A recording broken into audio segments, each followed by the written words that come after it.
Bueno, vamos a abrir la Biblia, 1 Corintios, capítulo 4, versículo 1 en adelante. 1 Corintios, entonces 4, del 1 en adelante.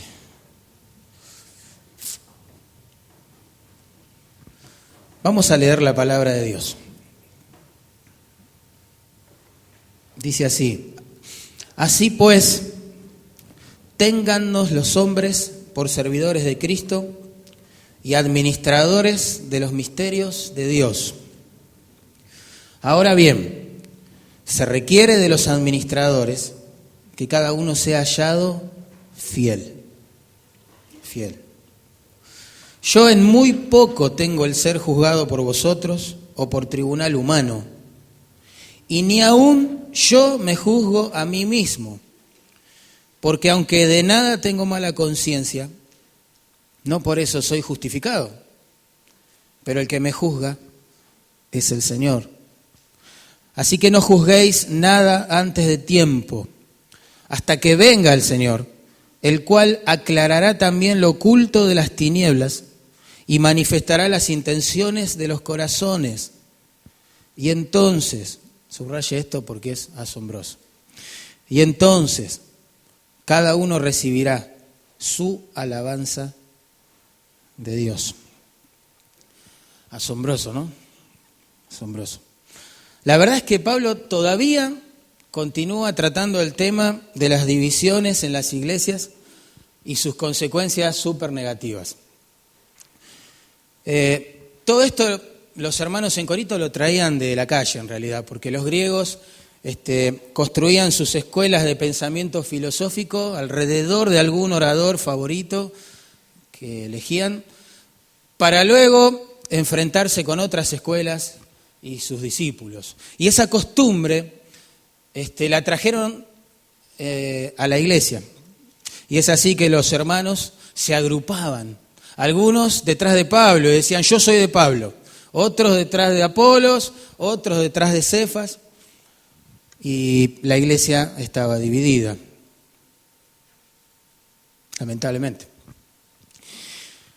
En los capítulos 3 y 4, el argumento que Pablo va a usar para hablar en contra de esta tendencia es simplemente el hecho de mostrar que los siervos de Dios son nada más que eso, siervos, no son estrellas, no son semidioses, no son seres famosos, intocables, alrededor de los cuales, no sé, hacer un partido en la iglesia.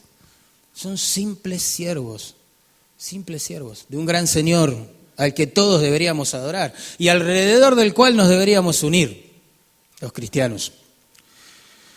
Así que en este párrafo que leímos recién, lo que va a mostrar Pablo es que los ministros son siervos, nada más, no señores, son administradores, no dueños de las cosas, versículo 1.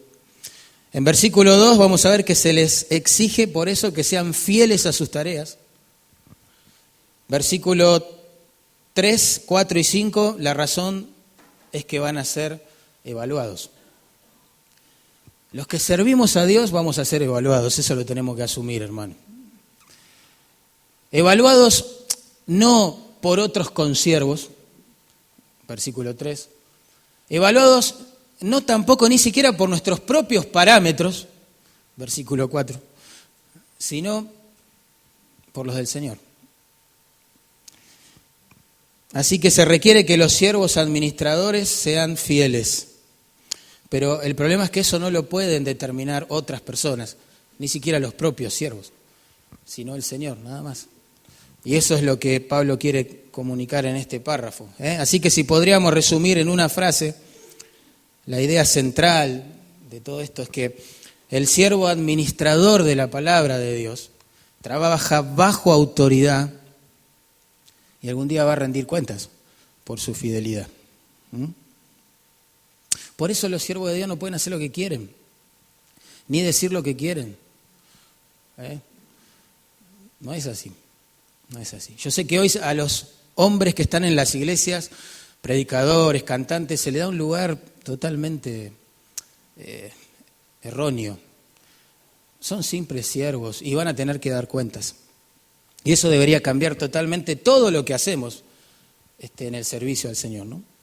Así que bueno, vamos a ver en primer lugar, versículo 1, ¿qué concepto deberíamos tener entonces de los siervos? Un concepto bíblico, equilibrado, adecuado respecto de los siervos del Señor. Pero vamos a orar antes. Señor, por favor, te pedimos que uses tu palabra para alimentar a tu pueblo, para, Señor, de esa forma que podamos servirte mejor, con un corazón y una motivación más puras, anticipando ese día cuando nos presentaremos delante de ti, todos nosotros, para rendir cuentas.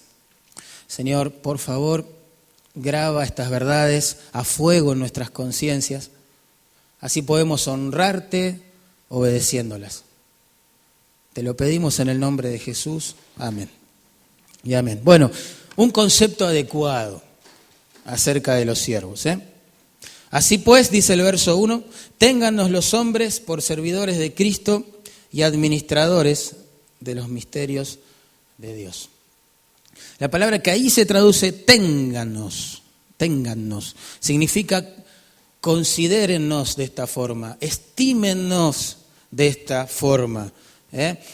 Y por contexto inmediato, fíjense capítulo 3, verso 22, se refiere específicamente a Pablo, a Apolos y a Cefas.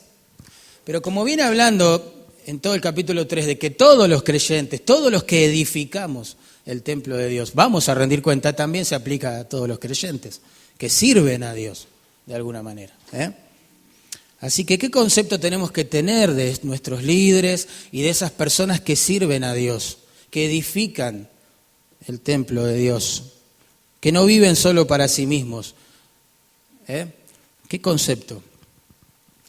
Bueno, parece que Pablo lo que está diciendo es, por favor, consideren a los siervos de Dios como personas sujetas a la autoridad del Señor, personas que tienen una tarea y responsabilidades para administrar, pero nunca hagan de ellos cabeza de partidos, bandera para dividirse, ¿no? Eso es lo que está diciendo Pablo. ¿Qué son ellos? Ellos son siervos de Cristo, dice el texto. Lisa y llanamente, siervos de Cristo, servidores. La palabra que se traduce servidores, uperetes, que ustedes la han escuchado muchas veces, en realidad y literalmente significa los remeros de abajo. Los remeros de abajo. Originalmente era una referencia a aquellos esclavos que remaban en alguna galera romana al servicio del emperador. Esa era su tarea. Con ese trasfondo en mente, digamos, llegó a referirse a cualquier persona que servía en forma sujeta a otra, ¿bien? Sea cual sea su ocupación. Personas que estaban bajo autoridad, esa es la idea. Personas bajo autoridad, interesante. Los esclavos de galeras romanas jamás serían exaltados uno por encima de otro, y nadie los elegiría jamás tampoco como sus referentes. A quién adorar, a quién alabar, a quién servir, jamás. A nadie se le ocurriría elegir un esclavo como cabeza de partido, o modelo de erudición filosófica, o como maestro sabio por el cual dejarse instruir, jamás. Nadie haría eso. Nadie diría, yo soy de tal esclavo, yo soy del otro esclavo y yo soy del otro esclavo. Sin embargo, con los esclavos de Jesucristo, sí hacemos eso. Y los hermanos en Corinto decían, yo soy del esclavo del servidor Pablo, yo soy del servidor Apolos, yo soy del servidor Cefas, y es una locura. Eso es lo que Pablo quiere mostrar. Los ministros cristianos no son semidioses, no son seres infalibles, no, nada que ver. Son pecadores perdonados que aman al Señor y se sujetan a su voluntad. Punto. No son soberanos. son subordinados. No son señores, son siervos. Obedecen, están bajo autoridad, la autoridad de las Escrituras. La autoridad de los siervos de Dios comienza y también termina con las Escrituras, hermanos. Nosotros deberíamos sujetarnos solo a aquellos líderes que están sujetos a la Escritura. Y si nos quieren conducir fuera de la Escritura, no hay que seguirlos. Han perdido su autoridad en ese caso.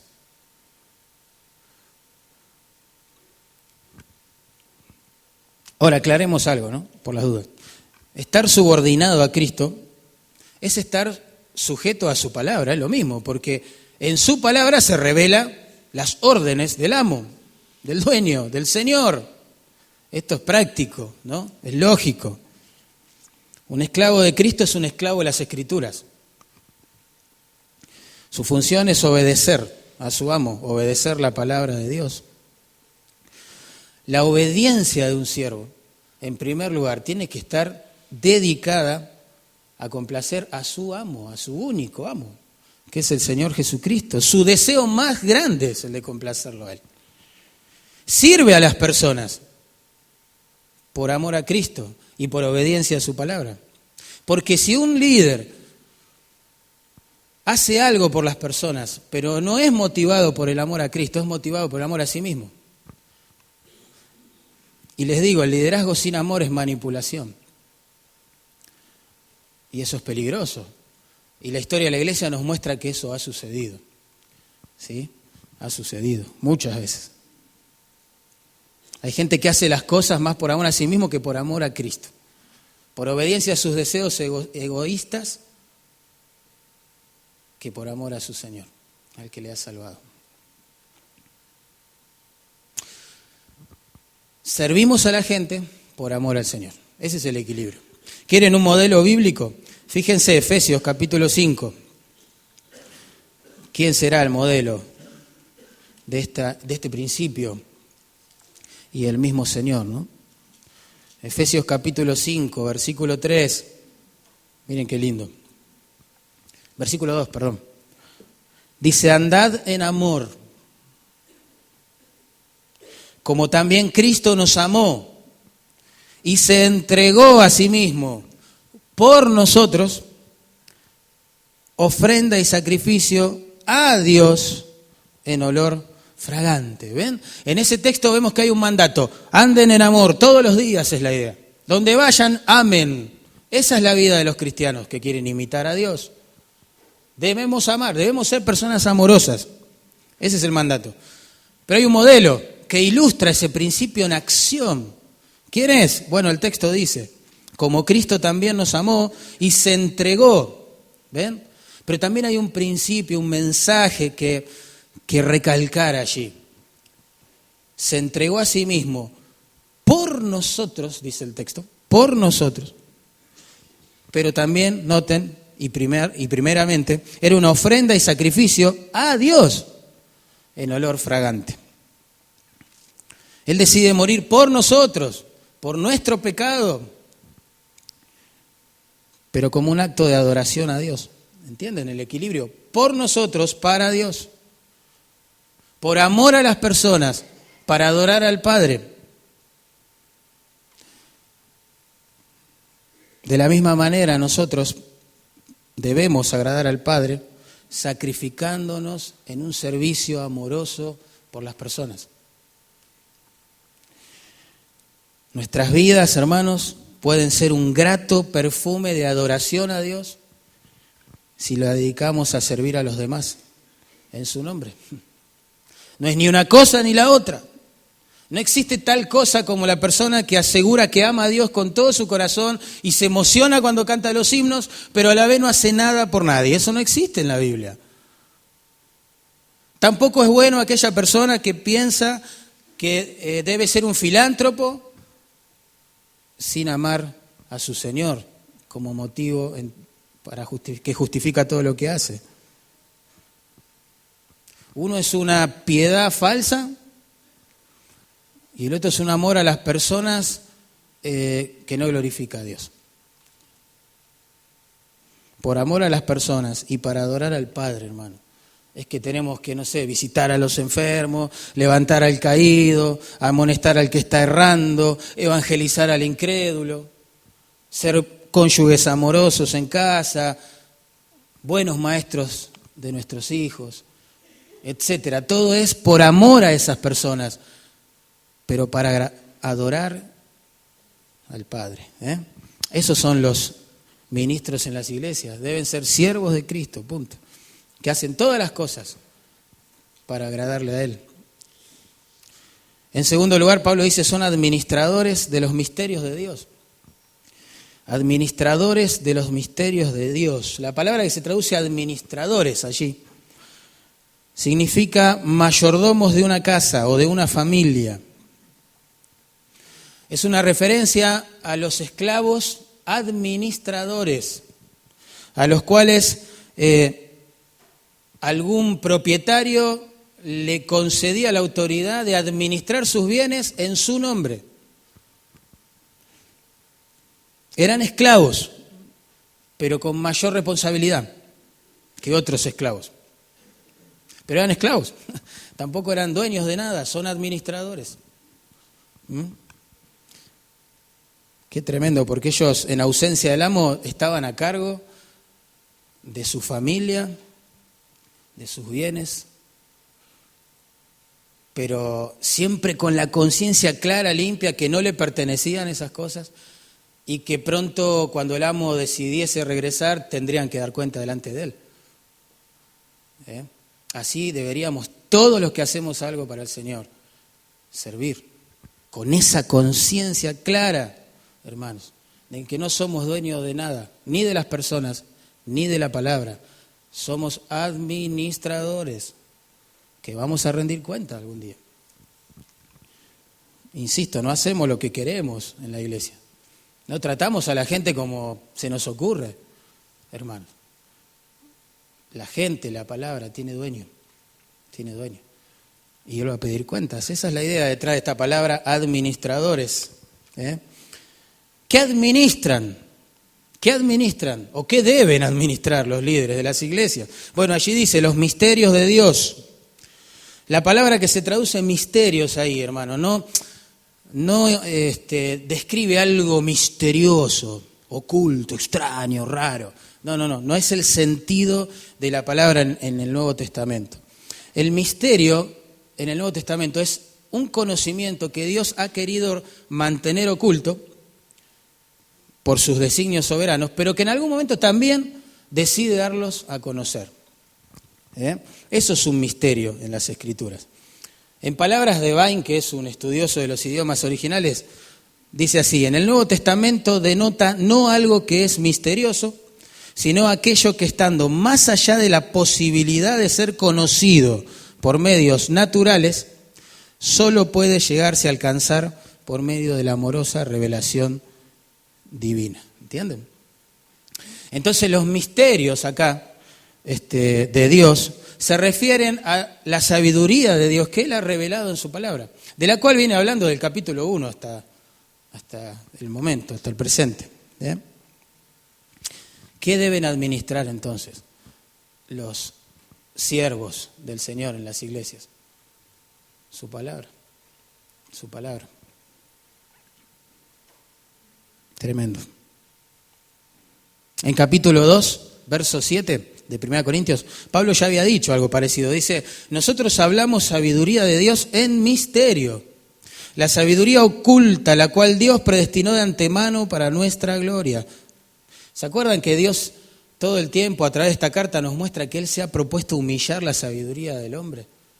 Porque aunque esta es muy útil para muchas áreas de la vida, no puede darle al hombre vida eterna, ni perdón de pecados, ni reconciliarlo con Dios. No puede la sabiduría humana hacer eso. Dios, hermanos, en su sabiduría decidió mantener verdades ocultas, pero en su gracia a la vez darlas a conocer en el tiempo adecuado a través de sus profetas y apóstoles del Nuevo Testamento, como lo eran Pablo y Cefas y demás. Y uno se pregunta, ¿no? Si está oculta, entonces, ¿quién podrá descubrirla? El texto dice, Dios la predestinó antes de los siglos para nuestra gloria. Es decir, que antes del tiempo, Dios, el Padre, decidió revelar el Evangelio, esta sabiduría salvadora que viene de Dios, para llevar un montón de gente a la gloria, ¿entienden? Eso es lo que está diciendo.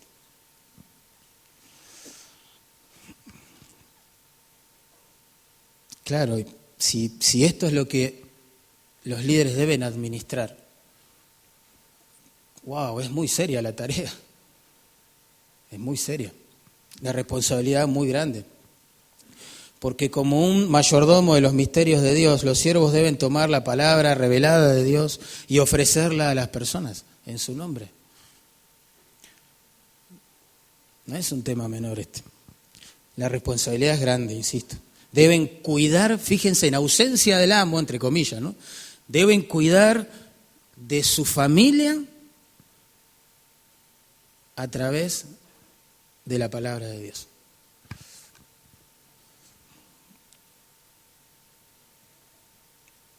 Increíble, ¿no? Tiene que administrar las mismas cosas que Él les reveló sin cambiarlas de ninguna forma, para agradar el oído de nadie. Tienen que preservar las Escrituras y compartirlas. Es su tarea principal. En 2 Timoteo 4:2, la función prioritaria, vamos a decirlo así, de los predicadores se compara a la tarea de un heraldo. Allí la Biblia dice, te encarezco delante de Dios que juzgará a los vivos y a los muertos, que prediques la palabra. Esa palabra se traduce prediques allí, queruso en griego. Habla de la función que tenía que cumplir un heraldo del rey. ¿Se acuerdan? Este hombre llegaba a determinado pueblo, juntaba a la gente o en alguna plaza o en alguna esquina, las reunía, luego sacaba el rollo, lo extendía y comenzaba a leer tal cual estaba escrito la voluntad del rey para esa gente. Este hombre no podría inventar un mensaje que no sea el que está escrito ahí. No podría modificarlo para que le caiga mejor a la gente que estaba allí. Los heraldos muchas veces eran tratados conforme al mensaje que compartían. Si el mensaje no agradaba al pueblo, muchos de ellos eran echados a patadas, maltratados, burlados. Entonces los heraldos tendrían la tentación de cambiar un poquito, de modificar sobre la marcha la voluntad del rey. Pero no pueden hacerlo. Es peligrosísimo hacerlo. Imagínense si la voluntad del rey para un pueblo diría algo así, bueno, el que quebrantara la ley morirá irremisiblemente. Imagínense algo así. Pero el heraldo, por temor a la gente, en vez de decirlo tal cual está, inventa. Cambia un poquito la cosa, la dibuja. Dice, bueno, aquí les voy a leer la voluntad del rey, es que si alguno quebrante la ley, va a pagar por lo que hizo. No es lo mismo. No es lo mismo. Yo me pregunto, ¿cuánta gente creyéndole a este heraldo entonces va a morir? Un montón. Un montón. Así, hermanos, los heraldos de Dios, los que tienen que esparcir la voluntad del rey a las personas, no pueden cambiar el mensaje. No tienen esa autoridad, no tienen ese derecho. El rey dice, el alma que pecare, esa morirá. Y los heraldos, entre comillas de hoy, lo que están diciendo es, el alma que pecare, esa prosperará. El alma que pecare, esa no sufrirá ningún problema, tranquilo. El alma que pecare será sanada, el alma que pecare será feliz, el alma que pecare tendrá su mejor año si va a la iglesia. No es la voluntad del Rey, no es lo que el Rey está diciéndole a la gente de este mundo. Lo que el Rey le está diciendo a la gente de este mundo, como a mí y a ustedes, el alma que pecare, esa debe morir. Pero también el Evangelio dice que Dios se hace hombre para morir en lugar de esa alma que merece morir. Y que Él, a través de su sacrificio, cancela la deuda que con la justicia de Dios hemos contraído por nuestro pecado. Pero la gente, si muere en su pecado, se va al infierno eterno, condenación. Eso no es crueldad, eso es justicia. Pero los heraldos, entre comillas, de hoy, no quieren decir eso. Quieren decir eso. Así que los siervos, dice Pablo, no nos tengan como semidioses, superestrellas, para adorar, para no sé qué, seguir, para pelearse con otros en sus nombres. No, tienen una responsabilidad tremenda. Ellos trabajan bajo la autoridad del Señor y encima tienen que administrar su palabra. Y eso les trae mucho drama muchas veces. Muchas veces. Así que no son héroes, son siervos. Fíjense, por eso, el requisito excluyente para servir al Señor. Versículo 2. Ahora bien, se requiere de los administradores que cada uno sea hallado fiel. Fiel. Requisito excluyente. Si no hay fidelidad, no hay sana administración. La palabra que se traduce allí, se requiere, es una sola en el original. Se requiere significa buscar con ahínco, desear con esmero, exigir. Así que, hermanos, la cualidad más importante, la más buscada, la más deseada, la más requerida para los siervos administradores de Dios es la fidelidad. Es la fidelidad. Por un lado, esto calma el alma, ¿no? Porque no dice allí que Dios requiere, exige como requisito sine qua non brillantez, capacidades extraordinarias, dones sobresalientes y cosas como esas. Eso a los mortales nos calma el corazón. Pero por el otro, nos carga el corazón de un sentido santo de responsabilidad. Tenemos que ser fieles. Leales 100% a su palabra. 100%. 100%.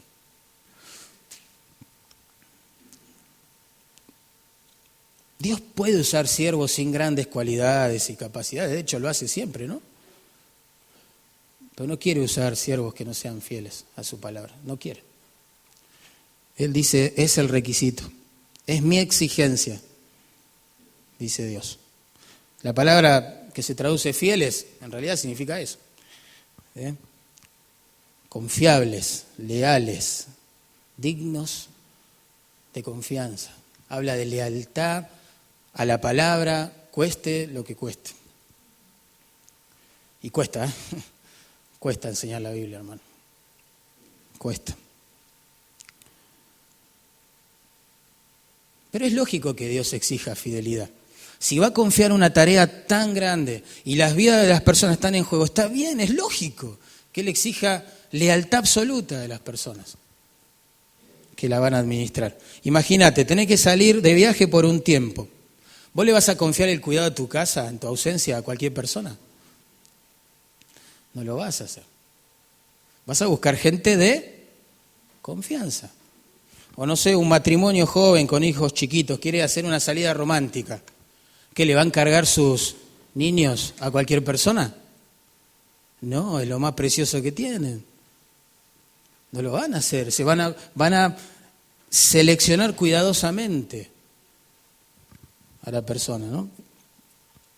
Bueno, cuánto más en la santa obra del santo Dios. Dios le confiere a pecadores que ha querido salvar el cuidado de sus ovejas, administrando su palabra. Y eso es terrible. Si uno se pone a pensar, es tremendo eso. Se requiere que sean personas fieles, muy leales a su palabra, que no diluyan el mensaje, insisto, para agradar a las personas, que enseñen lo que la Biblia enseña, más allá de tradiciones, denominaciones, constituciones, reglamentos, que la Iglesia a veces quiere celar más que las Escrituras. No importa, no importa. Lo que enseña la Biblia, eso hay que decir, hermano.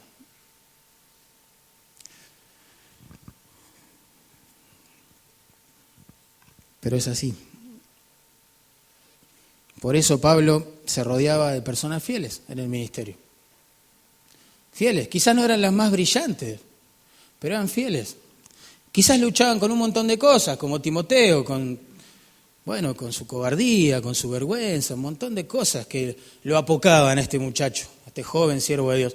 Pero era fiel y por eso Pablo se rodeaba de personas como él en el ministerio. Por ejemplo, en capítulo 4, acá, fíjense el verso 16,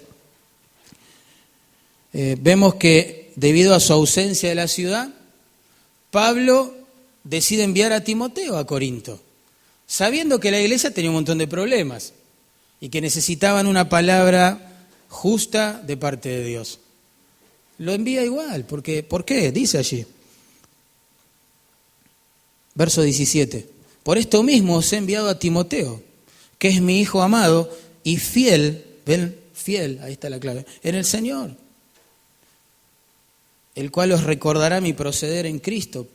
Pablo lo envió tranquilo a Timoteo, porque sabe que era fiel al Señor, que era fiel a su mentor, digamos, y que no se iba a sumar a toda la lista de calumnias que en la iglesia le propiciaban a Pablo, como después vamos a ver. Era un hombre fiel. En Colosenses 1:7 Pablo describe otro de sus aliados, Epafras, con estas palabras, un consiervo amado y un fiel ministro de Cristo. Fiel, fiel, fiel, ¿ven? Es la clave. El mismo Pablo se sorprendía de que Dios lo haya tenido por fiel para ponerlo en su ministerio, habiendo sido él antes perseguidor e injuriador de la iglesia. Estaba sorprendido de que ahora podía ser fiel. Pero quizás lo que más temor inserta en este versículo es la frase sea hallado. Sea hallado. Es una frase que tiene una connotación legal. En Juan, por ejemplo, 19:4 se usa para describir el veredicto de Pilato acerca de Jesús. Luego de interrogarlo, Pilato dijo esto, ningún delito hallo, ahí está la palabra, en él. Ningún delito hallo en él.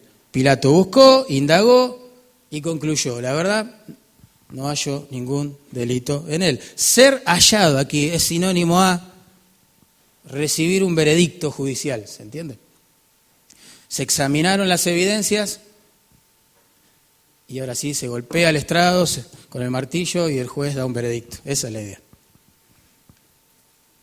Encima el tiempo y el modo verbal nos llevan a un momento específico en el futuro donde vamos a ser hallados, o fieles o infieles.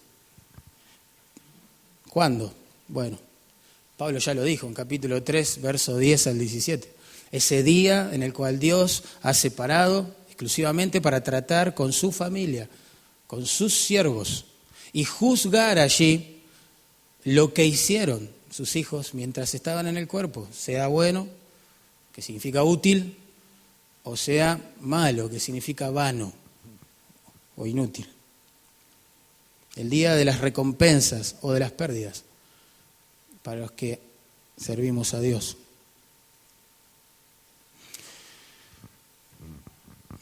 Los ministros en las iglesias no son estrellas, ni celebridades, son siervos. No son omnipotentes que pueden hacer lo que quieren, decir lo que quieren, tratar como quieren a la gente, no. Están sujetos a la autoridad de la palabra y tienen que administrar esa palabra. Tienen una responsabilidad muy grande.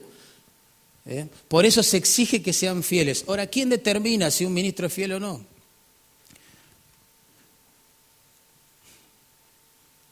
¿Quién conoce el corazón de un líder para determinar si es leal o no?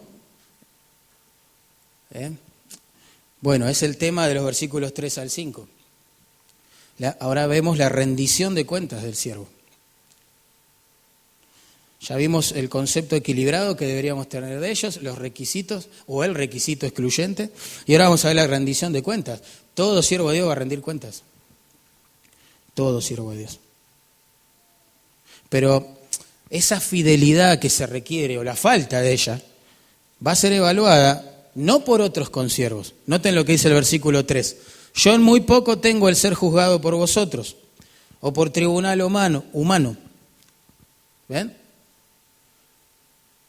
Ningún consiervo va a poder con un 100% de objetividad evaluar la lealtad o la falta de ella en el corazón de otro siervo. Eso es lo que Pablo está diciendo. Las palabras se traducen ahí juzgado, juzgo, significan investigar, evaluar, reunir evidencia. Más que la sentencia judicial de final, apunta al proceso en donde las personas reúnen información. No se trata de culpable o inocente acá, sino de ir reuniendo evidencias. Ahora hay 3 potenciales examinadores ahí, noten. 1, los hermanos de la iglesia. Por eso Pablo dice, yo muy poco tengo el ser juzgado por vosotros, los otros cristianos, digamos, ¿no? 2, un concilio de personas, es como que está exagerando Pablo, ¿no? Dice, yo muy poco tengo el ser juzgado por vosotros o por tribunal humano. Como si se agrupara, no sé, un grupo de personas a reunir evidencias en contra del siervo. Y a veces sucede eso. Tercer potencial acá, fiscal, que reúne evidencia para acusar, uno mismo. Por eso Pablo dice, ni aún yo me juzgo a mí mismo. Pablo tiene muy en poco estos tipos de procesos de evaluación, ¿se entienden? Que puedan darle los hombres. ¿Y por qué? Porque están sujetos al error. Porque somos hombres todos. Y ojo, Pablo, capaz que da una mala impresión la primera lectura, pero Pablo no estaba jactándose de ser intocable o de ser perfecto o de estar más allá de la crítica constructiva de las demás personas. Ojo, no está diciendo eso. Lo que está diciendo es que ningún ser humano está calificado para determinar si una persona es leal o no en su corazón a su Señor. Ni siquiera él mismo. El versículo 4 explica por qué. Él ni siquiera confiaba en su propio juicio. Dice allí, porque aunque de nada tengo mala conciencia, no por eso soy justificado. Pablo no estaba consciente, ¿cierto?, de ningún pecado serio u oculto en su vida con el cual convivía y no quería confesar. No estaba en esa condición. Pero sabía que aún así podía errar en su apreciación. Por eso él dice, no por eso soy justificado o libre de culpa. Y acá estaría bueno hacer un paréntesis, ¿no? Porque a veces nosotros los cristianos, según la tendencia que tengamos, somos muy introspectivos, ¿no? Y no somos objetivos al mirar dentro de nuestro propio corazón. O nos tratamos muy mal o nos tratamos muy bien, ¿no? Digo, por eso, según la personalidad de cada uno. Algunos se tratan muy bien a sí mismos. Se creen en la reencarnación de Jesucristo y su vida dicen otra cosa, ¿no? Y otros se tratan muy mal a sí mismos. A pesar de que son lavados en la sangre de Cristo, amados por la eternidad, se sienten los peores hijos del mundo, despreciados y frustrados en su relación con Dios. Lo que pasa es que ni uno ni otro está procediendo correctamente, está confiando en su propio corazón. Y pasa todo el resto de sus días, digamos, mirándose a sí mismo. Y no fuimos creados para mirarnos a nosotros mismos. Fuimos creados para mirar a Dios y servir a los demás. La introspección es un juego peligroso, muy peligroso. ¿Por qué? Porque, insiste Pablo, ningún ser humano está capacitado para dar un veredicto preciso, exacto, respecto de la vida espiritual de otros, ni siquiera de la propia. Y entonces se pregunta uno, ¿existe una fuente confiable de evaluación? ¿Qué hacemos entonces? Bueno, Pablo concluye, el que me juzga, verso 4 al final, es el Señor. Para algunos esa frase es como una excusa para justificar cualquier cosa. ¿Viste cómo es? Yo trato mal a la gente, y la gente, baja un cambio. Pero el que me juzga es el Señor, viejo. No es el espíritu, es lo que está diciendo Pablo acá. Es áspero con su esposa. Bueno, sí, pero el que me juzga es el Señor. No es así. Es infiel, falta, llega tarde, pero el que me juzga es el Señor. No es así. De hecho, pienso que cuando esta frase se usa como una excusa, ni siquiera se está meditando en lo que significa. Porque si el que te juzga es el Señor, no vas a llegar tarde, ni tratar mal a tu esposa, ni faltar, ni trabajar a reglamento, como digo yo, en el ministerio del Señor, del soberano.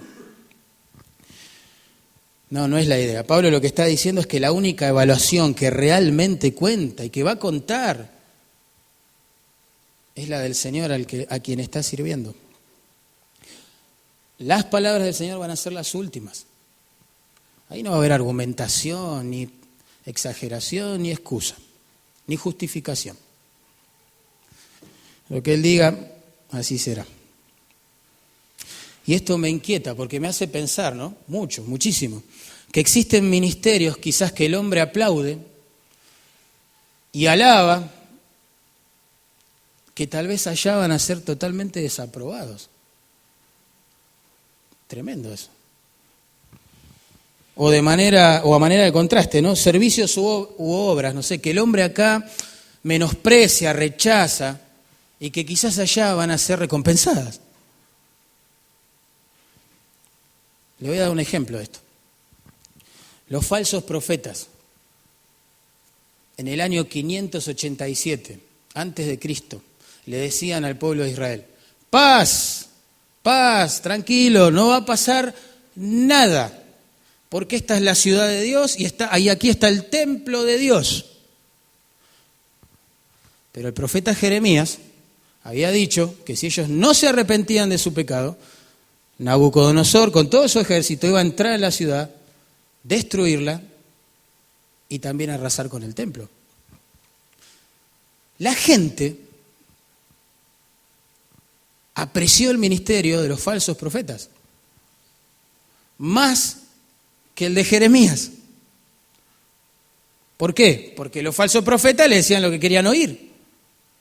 Jeremías lo que no querían oír. Claro, cuando Nabucodonosor efectivamente llegó y destruyó la ciudad y el templo, yo me pregunto, ¿qué cara habrán puesto estos falsos profetas? Pero peor aún, ¿qué cara habrán puesto las personas que confiaron en ellos? Ven que hay mensajes, predicaciones, obras, canciones, ministerios cristianos, que a veces el hombre aplaude, pero Dios abuchea. Y a veces por el contrario, personas como Jeremías, desaprobadas por los hombres, pero que van a ser aprobadas por Dios. Tremendos. Vos te tenés que evaluar, yo me tengo que evaluar, hermano. Y gracias a Dios tenemos un parámetro de evaluación, aunque por nuestra percepción suele ser impreciso, como dijo antes, pero a lo menos es un parámetro claro de evaluación. ¿Cuál es? La palabra de Dios. Amén. Aquello que tenemos que administrar. Te tenés que evaluar, me tengo que evaluar. No se trata de qué va a pensar los líderes de mí en la iglesia. ¿Qué va a decir el pastor? ¿Qué va a decir los diáconos? ¿Qué van a decir los líderes de GPS, de mí, de MQB, de CNC, de no sé qué? No, ese no es no es el punto acá. El punto acá es que Vamos a rendir cuentas, todos nosotros. Por eso concluye Pablo, verso 5, así que no juzguéis nada antes de tiempo. No cometamos ese error. Hasta que venga el Señor, dice allí. A la luz de todo lo dicho es obvio concluir que no tenemos ni el derecho ni la capacidad de examinar la lealtad de corazón de los administradores que sirven al Señor. Es un juego peligroso ese. ¿Debemos juzgar los pecados dentro de la iglesia? Sí, más adelante en capítulo 5 lo va a decir. ¿Debemos fungir como jueces mediando a dos personas en conflicto? Sí, en capítulo 6 lo va a decir. Pero acá lo que se nos prohíbe es juzgar la lealtad de corazón de siervos ajenos, de consiervos, descalificándolos o llevándolos al nivel de semidioses, ¿sí?, a los cuales adorar. O peor, en ese juicio, enfrentar a unos con otros.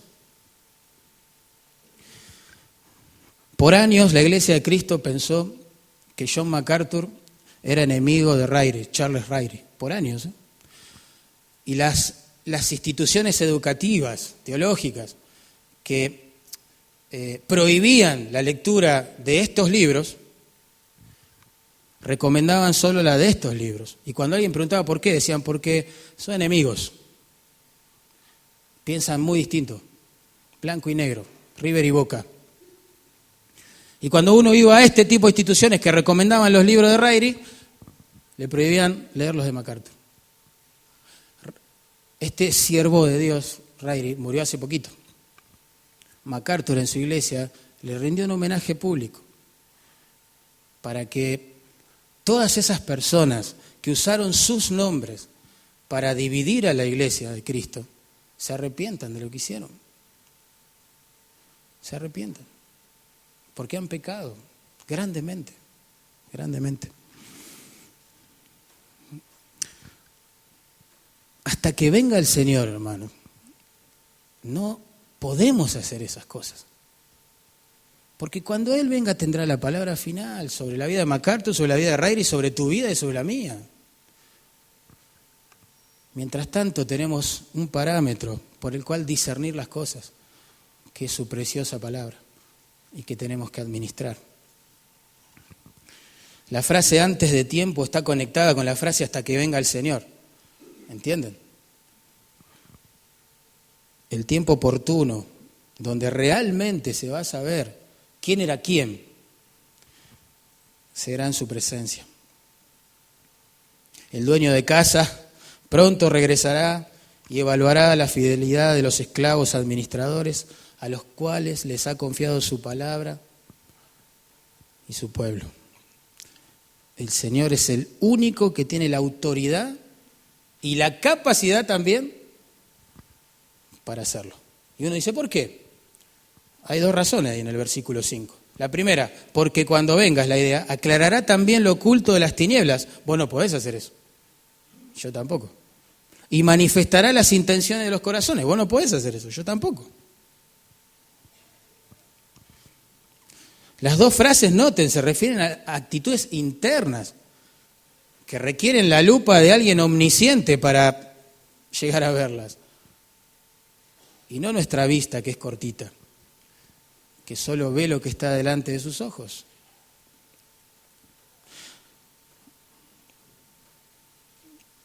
Cuando el Señor venga, Él va a iluminar todas aquellas cosas que estaban ocultas en la oscuridad. Va a revelar todo aquello que estaba tapado, digamos, en el corazón. Y lo va a hacer. Es lo que dice la Biblia. Cuando el Señor venga, en resumen, pondrá al descubierto las verdaderas motivaciones que estaban allí ocultas en los corazones. Insisto, hay ministerios que hoy son aplaudidos por los hombres, pero que serán desaprobados por Dios. u obras que son cuestionadas por los hombres hoy, pero que serán recompensadas por el Señor en aquel día. Es complicado esto. Que sean más humildes a la hora de emitir opinión y bajar el martillo. Los obreros que decían ahí en Corintios, yo soy de Pablo, yo soy de Apolos, yo soy de Cefas, qué sé yo, estaban, la verdad, edificando sobre madera o utilizando materiales como madera, heno y hojarasca. Pero quizás ellos eran los más aplaudidos en la iglesia de Corinto, no lo sabemos. Pero parece que sí. Sin embargo, los otros, que estaban tratando de edificar la iglesia sobre la palabra de Dios, la gloria de Cristo, etc., estaban edificando con oro, plata, piedras preciosas. Quizás pasaban desapercibidos, eran cuestionados. Hay más adrenalina en el debate, en la pelea, por saber quién tiene la razón, si Pablo o Cefas o Apolos, que en ser un humilde servidor de la palabra, glorificando a Cristo. Tremendo esto. Pero una vez que la madera, el heno y la hojarasca del servicio, escribió alguien, basado en la sabiduría humana y para gloria de algún hombre, haya desaparecido en el fuego, el oro, la plata y las piedras preciosas del servicio hechos sobre la base de la palabra de Dios y para su gloria, permanecerán y serán eternamente recompensados por Él. Tenemos que examinar, hay que examinarse todo el tiempo. ¿Por qué el veredicto del Señor es el único, confiable? Bueno, porque Él ve lo que no vemos. En segundo lugar, dice allí, porque Él tiene la palabra final. Cada uno recibirá su alabanza de parte de Dios. ¿Escuchaste bien lo que acabo de leer? Mirá, lo leo de nuevo. Y entonces, es decir, cuando se haya manifestado todo el corazón, cada uno recibirá su alabanza de parte de Dios. La palabra se traduce alabanza, allí significa elogio. Es una expresión de aprobación. Wow, ¿podés creer eso? Pablo tiene que usar el modo indicativo acá para aseverarnos, para reafirmar la idea de que esto es así. Sí, es así. Creo que va a ser ese el único momento en toda la eternidad en el cual el único ser que es digno de alabanza va a alabar, ¿entienden? Va a elogiar, va a expresar aprobación. Qué lindo esto. Es bueno, ¿no?, cuando los hermanos en Cristo con sinceridad pueden hablar bien de tu vida y de tu ministerio. Eso está buenísimo. Es buenísimo y mejor aún cuando en tu propia conciencia, en tu corazón, vos sabés que querés ser íntegro y que no tenés doble vida ni estás jugando con Dios. Pero es incomparable, maravilloso, si en aquel día alguno de nosotros llegamos a oír de labios del Señor: bien, siervo fiel, sobre poco fuiste fiel, sobre mucho te pondré. Entra en el gozo de tu Señor. Tremendo, ¿no? Debería ser nuestro sueño más grande. Resumiendo, el siervo administrador de la palabra de Dios, recuerden, sirve bajo autoridad porque sabe que algún día tiene que dar cuentas por su fidelidad. El veredicto que va a quedar no es el de otras personas, otros siervos, ni el propio, sino el del Señor. Por eso, iglesia, nosotros tenemos que preguntarnos siempre esto: ¿sobre qué parámetros juzgamos a los siervos de Dios? Tenemos expectativas raras a veces, algunos por dones o no sé, por cómo fue educado en la fe o el trasfondo que tiene. Piensa que el pastor tiene que ser solo un gran evangelista. Otros piensan que los líderes, no solo el pastor, tienen que ser grandes teólogos, eruditos. Otros que deben ser solamente grandes consejeros profesionales. Otros que deben ser grandes administradores, otros que deban ser un escritor de libros, o un conferencista, o un pastor de multitudes. Otros se hacen la idea de líderes que son activistas sociales, ¿sí? Y hasta quizás políticos. Pero, ¿qué espera Dios de los siervos? Que sean obedientes, siervos obedientes a la palabra, y que la administren bien, con lealtad, con sinceridad y para la gloria de Dios. Maestros de la congregación, maestras de niños o de otras mujeres, este pasaje te tiene que recontraanimar, porque tenés que ser libre de las expectativas que las personas puedan tener respecto de tu vida y de tu ministerio. Tenés que ser libre de eso. Porque las expectativas de los demás, si están acertadas, son las mismas que tiene Dios y son las que tenés que seguir. Y si están erradas, no tenés que basar tu vida en ellas. Vos tenés que ser lo que Dios quiere que seas. Nada más. Qué lindo ministrar así, ¿no? Ser lo que Dios quiere que seas. Nada más.